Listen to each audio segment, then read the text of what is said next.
मैं समियान नीचे रख। चप्पा चप्पा मिट्टी पर ये समियान खराब करना है सोने। उठाए रखो। खान साहब देखेंगे तो क्या कहेंगे? यार मीत, घर में कोई है भी या नहीं?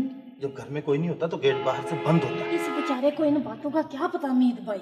हो सकता है घंटे की आवाज अब्बास अली खान साहब तक पहुंच न रही हो। अंदर बहुत से नौकर हैं, नौकरानियां हैं, बावर्ची है, माली है, चौकीदार है, खुल जाता है अभी। हमीद भाई आप सारों को जानते? बड़ी अच्छी तरह।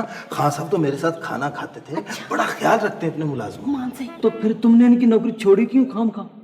बस ऐसे ही बेवकूफ़ी की। सोने अगर हमें नौकरी मिल गई तो हम ऐसी बेवकूफी नहीं करेंगे हैं। बेवकूफी नहीं करेंगे पर कोई गेट तो खोल। मैं देखती हूँ ठहरो।